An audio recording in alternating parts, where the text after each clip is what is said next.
সালামু আলাইকুম বন্ধুরা, কেমন আছেন সবাই? আশা করি অবশ্যই ভালো আছেন। তো বন্ধুরা, আপনাদের অনেকেরই রিকোয়েস্ট ছিল যে ভাই মাটি কাটার হিসাবটি আরেকবার দেওয়ার জন্য পুকুরের মাটি খননের যে ভিডিওগুলো আছে কিভাবে মাটি খনন করা হয় সেই সম্পর্কে নতুন করে ভিডিও তৈরি করার জন্য আপনাদের জন্য আজকে নিয়ে আসা। তো বন্ধুরা, মনে রাখবেন, আপনি যদি পূর্ণাঙ্গভাবে অবশ্যই যদি এটি শিখতে চান, অবশ্যই ধৈর্য সহকারে আপনাকে ভিডিওটি দেখতে হবে, তাছাড়া কিন্তু বুঝবেন না। কারণ আপনি ভিডিওটি প্রথম এবং শেষে দেখলে কিন্তু মাঝে কিছু বুঝবেন না। মনে রাখবেন, সর্বপ্রথম সেটি হচ্ছে মাটির যে হিসাব সেটা হয় ঘন এককে। এখন ঘন একক কি? ঘন এককটা হচ্ছে কোনো একটি বস্তু বা মাটির 1 ফিট বা 1 মিটার দৈর্ঘ্য, প্রস্থ 1 মিটার, উচ্চতা বা গভীরতা 1 মিটার যদি নেওয়া হয় তখন সেটা হয় ঘন একক।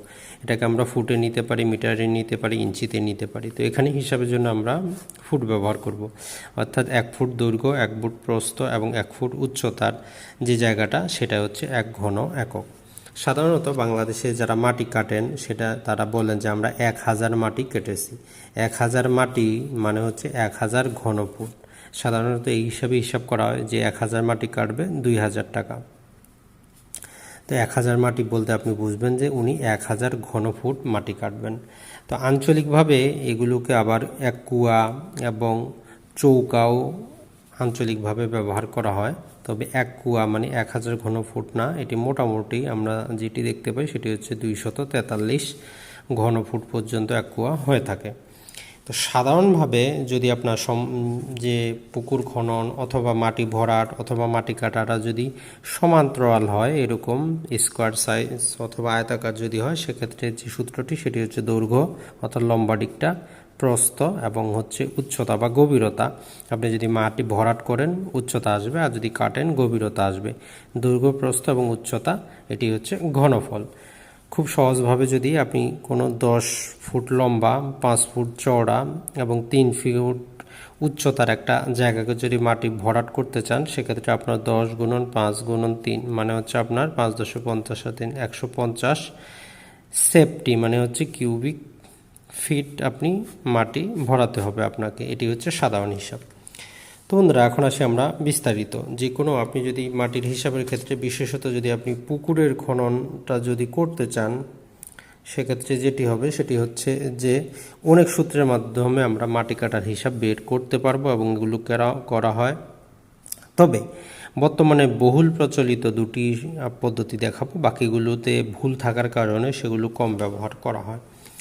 তো বন্ধুরা, আপনাকে সর্বপ্রথমে কিছু জিনিস সম্পর্কে ক্লিয়ার কনসেপ্ট থাকতে হবে। সেটি হচ্ছে পুকুর খননের দুটো তল থাকবে, অর্থাৎ একটি হচ্ছে উপরের দিকে তল, যাকে আমরা উপরিতল বলতে পারি, এবং আরেকটি হচ্ছে নিচু তল। এবং পুকুরের একটা গভীরতা থাকবে এবং থাকবে ডাল। এটি যদি আমরা খুব সহজভাবে এই চিত্রটা যদি একবার বুঝে নিতে পারেন, আপনি সব বুঝবেন। তো এটি হচ্ছে ধরলাম যে আপনার পুকুরের পৃষ্ঠ, যেটা ধরলাম আমরা 114 ফিট লম্বা এবং 40 ফিট চওড়ার আপনার একটা জায়গা আছে। এখন এটার মধ্যে আপনি 6 ফিট গভীরতার একটি কি করবেন, পুকুর খনন করবেন। তো এক্ষেত্রে কত মাটি কাটবেন সেটি হিসাব করতে পারেন, অথবা যেটি হয় সেটি হচ্ছে যে আপনি বলতেছেন যে আপনার এই 114 ফিট লম্বা 40 ফিট চওড়া যে জায়গাটা আছে, এটার মধ্যে যে পুকুরটা খনন করবেন তার এই যে নিচের দিকে প্রস্থ, এটি আপনার এতটুকু হতে হবে। অথবা এমনও থাকতে পারে যে পুকুরটার উপরের ভাগের যে দৈর্ঘ্য প্রস্থ দেওয়া আছে এবং ডালও দেওয়া আছে, ডাল দেওয়া আছে। এই ডালের মানেটা হচ্ছে সাধারণত মাটি কাটলে এভাবে সোজা করে নিচের দিকে কাটা হয় না, এটা এখানে ডাল রাখা হয়, কারণ হচ্ছে যাতে পুকুরটি না ভেঙে যায়। তো প্রচলিত ডালের মধ্যে যেটি সেটি হচ্ছে 1:1.5 অথবা আরেকটি হচ্ছে 2.1। 2.1 মানেটা যেটি সেটি হচ্ছে আমরা 2/2 1/2 যদি দেই, 2 কাটে দেই 1/0.5 মানে হচ্ছে প্রতি 1 একক। এটা 1 ফুট 1 মিটার 1 গজ 1 মিটার যাই হতে পারে, প্রতি 1 একক মাটি খনন করে নিচের দিকে যাওয়ার পর 0.5 করে জমির দৈর্ঘ্য যেটা আছে সেটা কমতে থাকবে। আর 1:1.5 যেটি সেটি হচ্ছে প্রতি 1 একক, সেটা 1 ফুট 1 মিটার যাই হোক। এখান থেকে আমরা 1 ফুট যখন মাটি কাটবো তখন যেটা বলতেছে সেটা হচ্ছে যে 1.5 ফুট পরিমাণ সম্পত্তিটা কী হয়ে যাবে, বেঁকে যাবে এরকম করে। এটি হচ্ছে আসলে ডালের হিসাব। তো আশা করি এটুকু আপনারা বুঝতে পেরেছেন। তো এখন আসি আমরা মূল হিসাবে।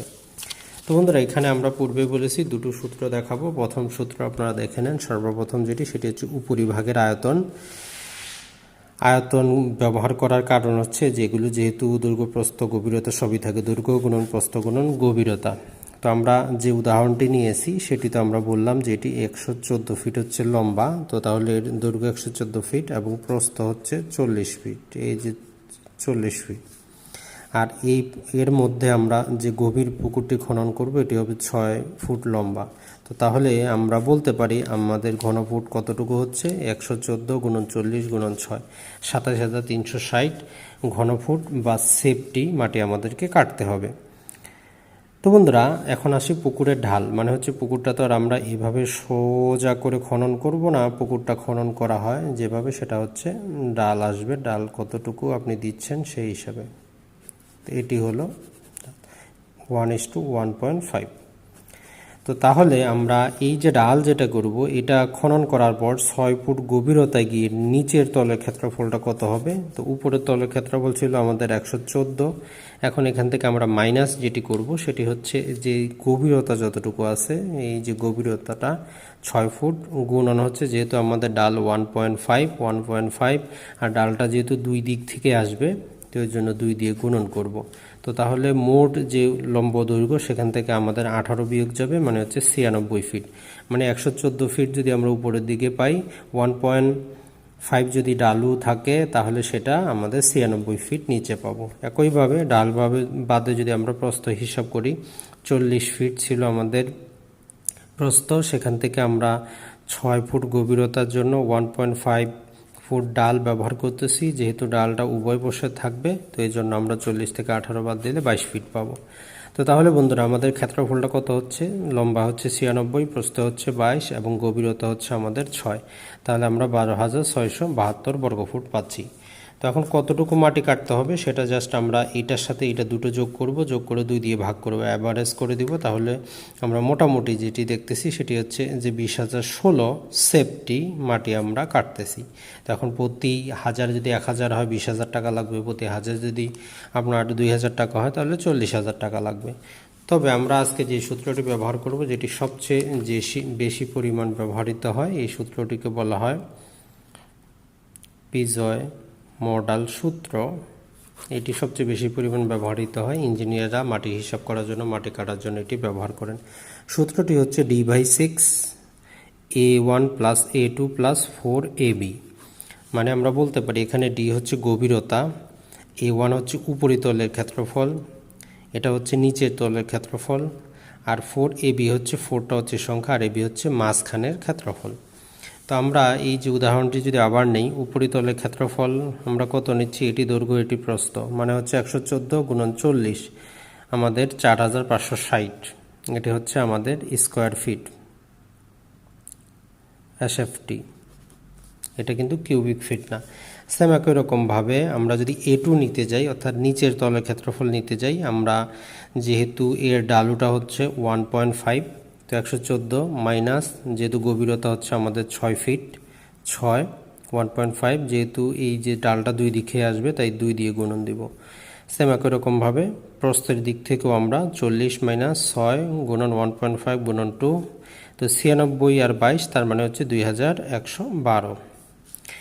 তো এখন আমরা দুটো ক্ষেত্রফল পেয়ে গেলাম, A1 পেয়ে গেলাম, A2, মানে হচ্ছে উপরের তলের ক্ষেত্রফল পেলাম, নিচের তলের ক্ষেত্রফল পেলাম। এখন এই সূত্র বলতেছে এই যে মাঝ বরাবর, কারণ এই প্রথম সূত্রতে যেটি হয়েছিল মাঝ বরাবর কিন্তু নেওয়া হয়নি, তো এই সূত্র বলতেছে আপনি মাঝ বরাবর একটা নিয়ে নেবেন। কীভাবে নিব সেটা আমাদেরকে বলতেছে, যেহেতু উপরের দৈর্ঘ্য প্লাস নিচের দৈর্ঘ্য দুটো আমরা পেলাম, এই দুটাকে আমরা যোগ করব, 2 দিয়ে ভাগ করব, গুণন করব উপরের প্রস্থ গুণন নিচের প্রস্থ, ভাগ দিব 2 দিয়ে। তার মানে আমরা যদি হিসাব করি 3205 পেলাম। আর 114টা উপরের দৈর্ঘ্য, 96টা নিচের দৈর্ঘ্য, 40টা উপরের প্রস্থ, 22টা নিচের প্রস্থ, তো আমরা করলে পাচ্ছি 3255। তো এখন আমরা যদি এই সূত্র প্রয়োগ করি সেক্ষেত্রে D/6 মানে 6, D হচ্ছে কত আমাদের গভীরতা, তো এই সূত্রেতে আমাদের গভীরতা হচ্ছে 6, আর যে A1 হচ্ছে আমাদের কত, A1 আমরা পেলাম 4560, A2 পেলাম 2112 এবং এই যে 4 এটা হচ্ছে সূত্রের 4 গুণন আমরা পেলাম AB অর্থাৎ অ্যাভারেজ মাঝখানে 3255। তো এটাকে যদি আমরা হিসাব করি আমরা 19,692 পাচ্ছি। তো দেখুন আগের উদাহরণে পেয়েছি আমরা কত 20,000, এখনকারটাতে পেলাম আমরা 19,692। তো তাহলে এই দুটো সূত্রের মধ্যে কতটুকু ব্যবধান সেটা যদি আমরা দেখি, দেখুন 20,106 আর এটা পেলাম 19,692। মোটামুটি সামান্য ডিফারেন্স আছে, এটি থাকবেই কারণ, তবে সবচেয়ে যেটি সঠিক সেটি হচ্ছে এটি। আমরা যদি হিসাব করি 20,116 মাইনাস 19,692, তার মানে হচ্ছে এই যে 324 সেফটি, এটির বেশ কম হচ্ছে। তো আশা করি আপনারা বুঝতে পেরেছেন। তবে সবচেয়ে কারেক্ট এই সূত্রটি সবাই ব্যবহার করে, আপনারা এই সূত্র ব্যবহার করতে পারেন। যদি এই সূত্র না বুঝেন আপনারা জাস্ট এই সূত্র ব্যবহার করতে পারেন। এটা ছাড়া আরও নানা প্রকার সূত্রের মাধ্যমে ব্যবহার করা হয়, এই দুটোই সবচেয়ে বেশি ব্যবহৃত হয়।